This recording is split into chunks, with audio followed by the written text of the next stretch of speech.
What's up, folks? Welcome to another episode of the 10 Horse Mining YouTube channel, and we are on the way to go fishing. It's been like almost a month since I've been able to fish. It's been bitterly cold here in the Midwest, and it's cold again today. It's been like 39 to 41 degree air temps, overcast conditions, and the wind is blowing out of the north. We've got a few hours, and I just had to get out. I got some major cabin fever going on. We're coming off a monsoon. It's been raining for like 7 days. So anybody that lives in this area, you know what time frame this is. This is the first day that the rain has moved through. Tomorrow's gonna be a little bit warmer, but today is the day that we're gonna be able to go fishing, and we're gonna have our hands full. Probably the worst possible conditions you can pick to go fishing. These lakes have been low because there was a drought throughout the whole fall, and we've got probably, I'm gonna say 5 to 7 inches of rain over the last 7 days. So these low lakes have risen, and they are muddy, and they have been iced over. Probably 4 or 5 days ago, they had ice across them. So you're gonna be encountered with high, muddy, cold water. You know, that is the fisherman's nightmare. There's no doubt about it. So there's a few ways we're going to attack this today. I've got one jerk bait that I've caught fish in these conditions in the past on. Maybe not the high water, but the colder, muddy water. And then we're going to throw a spinner bait. We're going to slow roll a spinner bait around, and maybe a soft plastic. We don't have a lot of time, so I can't really experiment, but we're going to really focus on just 3 techniques, cover some water. Hopefully we'll get a bite. I mean, this is one of those days, you know, winter's tough anyway, most of the time. It can be hard to get a bite in the winter, but when you're faced with adverse conditions, that just makes it even tougher. Now, right, I sound like a cynic. Sound like I'm being cynical. I'm a realistic optimist. I try to be realistic about the situation. I try to make my gratitudes higher than my expectations. Just called keeping it #real. So we will do our best to catch some fish, and we'll talk about it. I can't wait to get to the lake just to see what has happened, to see if it's still got ice on parts of it. I know it's definitely going to be up some. I don't know how much up, and see how muddy it is. Just me solo today. Finley really wanted to go. Finley was really begging to go, but she can't hang with 40 degrees and wind and overcast conditions. There'll be another day. So I will see you on the water.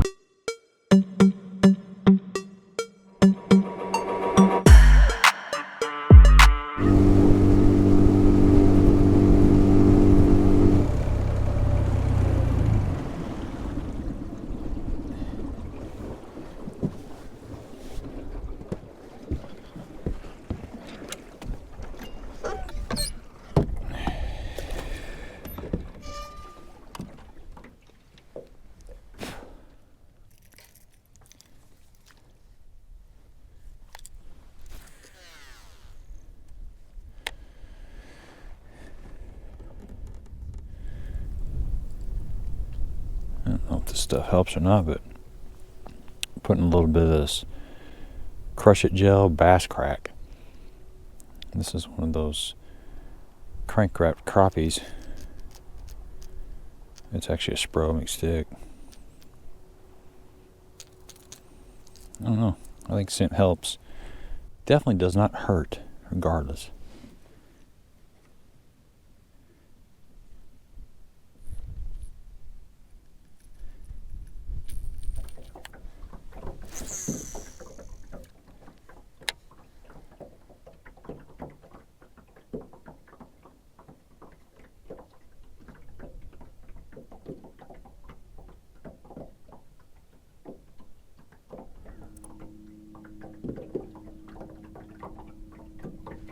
There he is. Oh, the old rogue.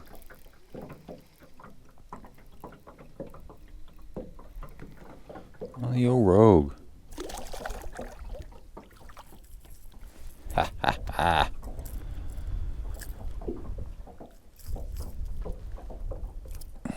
It's tough out here, man. We managing to get a few bites. Little guy. Well, they're pretty though.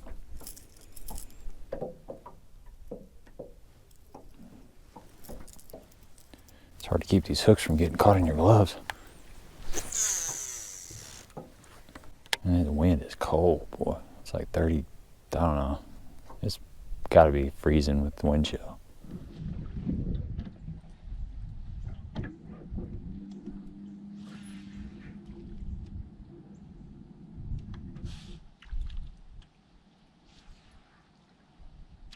All right, folks, a little midday update. I got about an hour to fish, and it's been slow. Caught a couple fish, and I've been kind of threw spinnerbait a little bit, and spinnerbait a little bit of fluke, a couple different colored jerk baits. But look at this water temp, 37. It is chilly, but the water's not near as muddy as I thought it would be out here in the main lake, kind of on these little pockets. It's still got a couple feet of visibility, and you know, it's definitely flooded, but we're just kind of working this grass, and I'm just gonna keep this jerkbait in my hand. Maybe it'll turn on right now, the last hour of daylight. I talked to some guys that caught them pretty good this morning. They were out here really early, and they said there was a pretty good bite this morning, but it just fell off. So when I got on the water, we're right in that dead zone. And you know, that's something that happens in the winter. It happens all year, but really in the winter there's little feeding windows, because they don't feed much in the winter.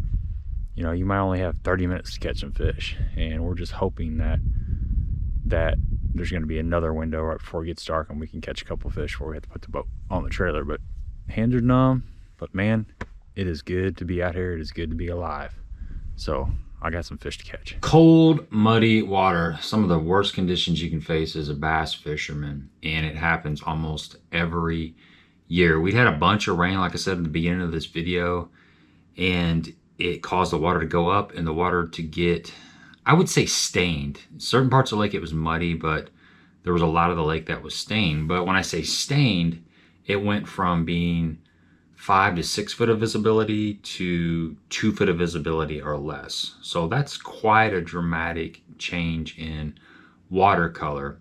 The temps were 37, 38. I did see 40 in one little stretch, but most of the lake was 37 to 38 degrees. And some of the pockets, especially the pocket where the boat ramp is at, there was still ice in, you know, just kind of around the edges. So about 6 or 7 days of rain, icy conditions, just I mean, ice on the lake for, actually we probably had 3 or 4 inches of ice in some areas on the lakes for several weeks, and the rain kind of melted it off. So just cold runoff, that kind of stuff is what I was faced with that day.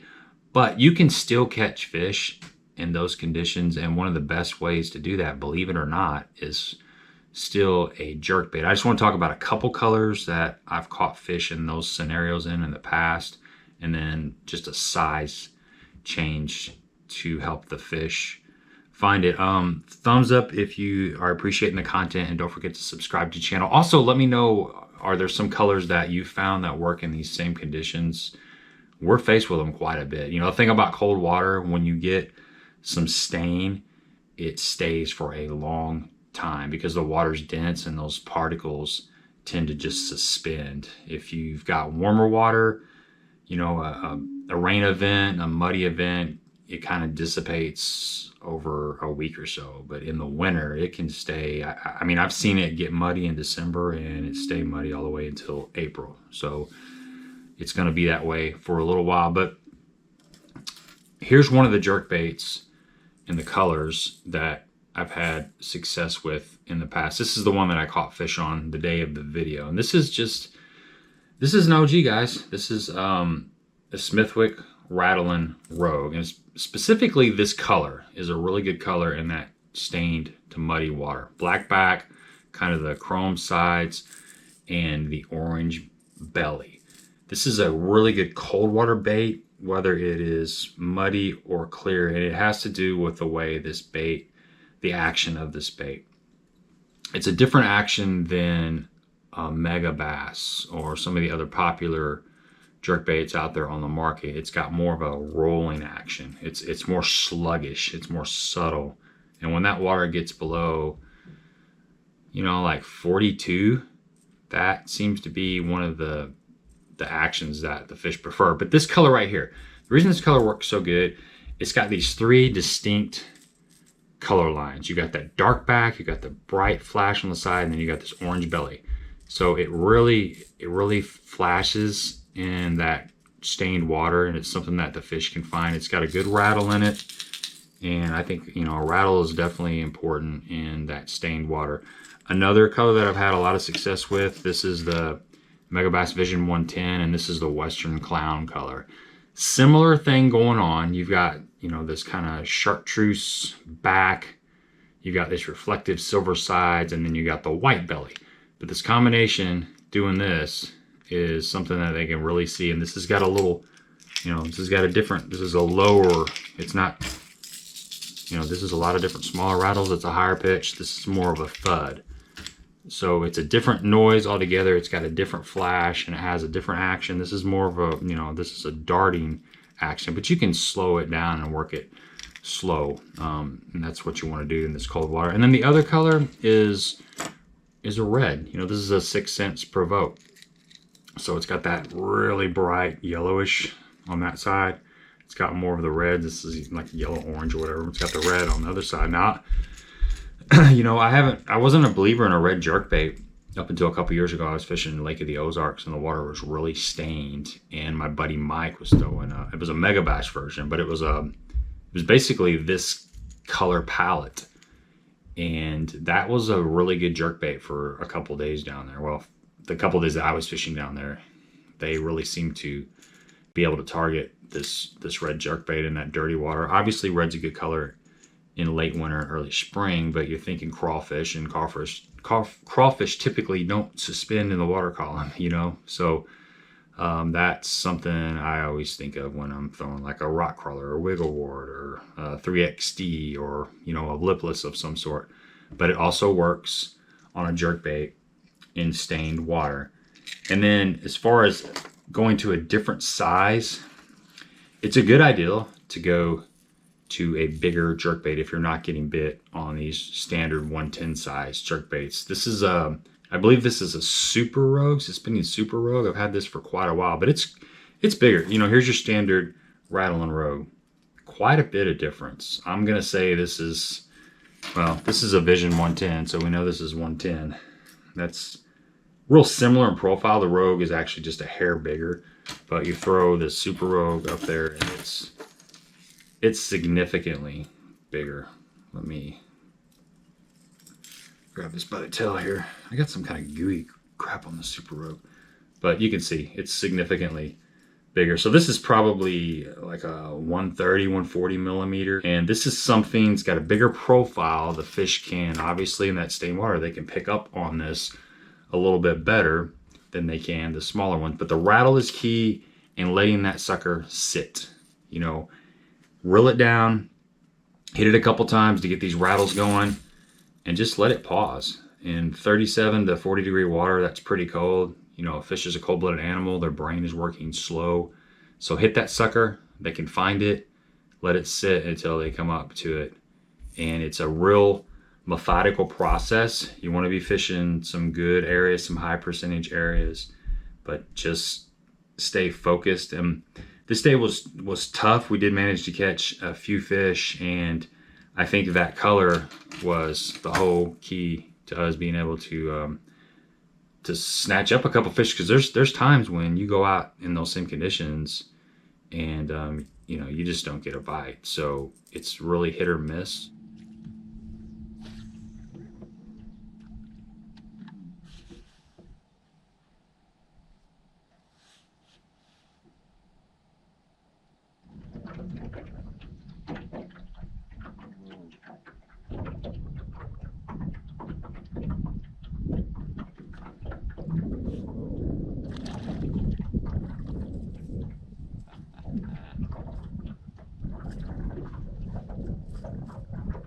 All right, folks, I just pulled in this pocket and we've got a little mud line. It's pretty cool. I don't know if you can see it, but right here we've got about, I don't know, like 3 feet of visibility. Right over there, you can see that line. That's like kind of muddy, chalky stuff. And a lot of times these fish will sit just right inside of that mud line. and ambush bait and stuff that's out here in the clear water. But you can kind of see it. It just kind of runs all the way across this pocket. So there's a drain all the way in the back of this pocket. You can see right where those laydowns are right there. There's a little creek, a little ditch that kind of runs in. So it's got this water all stained up. You know, right here it's nice and pretty and green, and it starts getting a little bit dingier and darker. So that's just cover. You know, it's just another ambush point for bass. So anytime, whether it's in the spring or the winter, any time of the year you get a good rain, it's something to go look for. A lot of times fish will just kind of sit back in this, and it's they just feel like they're hidden. They feel like they can sneak around in that stuff and lunge out and pick up fish. So it may not work, but it's worth a try.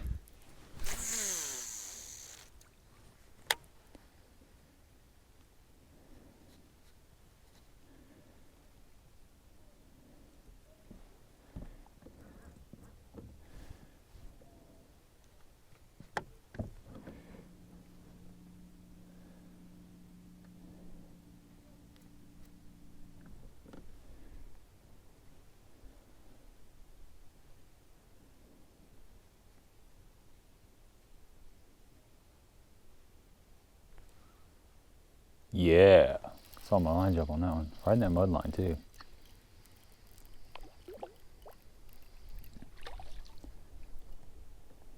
A rogue.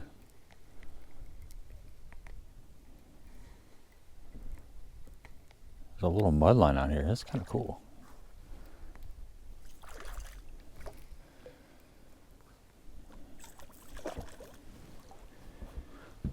It's a good fish.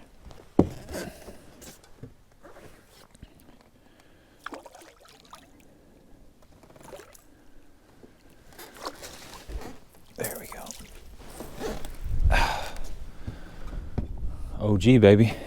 Just on that rogue, man. There's a little mud line up there, and that fish was sitting in that mud line, just using that mud line for cover. And it twitched down there. I saw my line jump a little bit on that. There we go. That's fun. And I love these.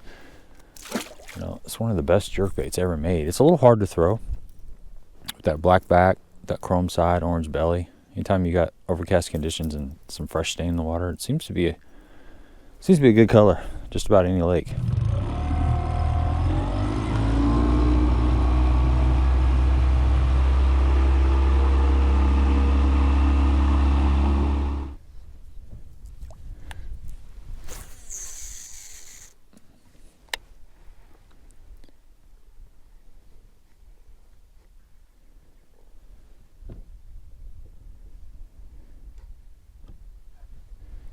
There he is.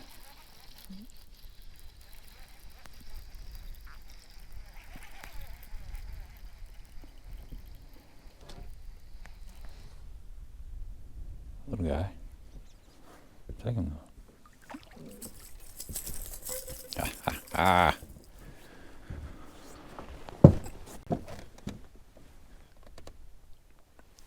All right, folks, that's gonna wrap it up, man. You know, we caught some fish out here on a tough day. These are one of those days where you very easily could have came out here and not caught a thing. Water temp's like 37 degrees. Overcast conditions, just coming off a really cold snap. Ice just got off the lake not too long ago, and a bunch of rain. The water level went up. You know, a lot of, I guess, negative factors, but we made it into some positive and caught a few fish. So give me a thumbs up if you appreciate the content. Don't be scared to get out there in the winter. It's cold. Layer up and just fish really slow, and you can still catch a few fish. Until next time. That's pretty cool too. I'm breaking out that old rogue, man.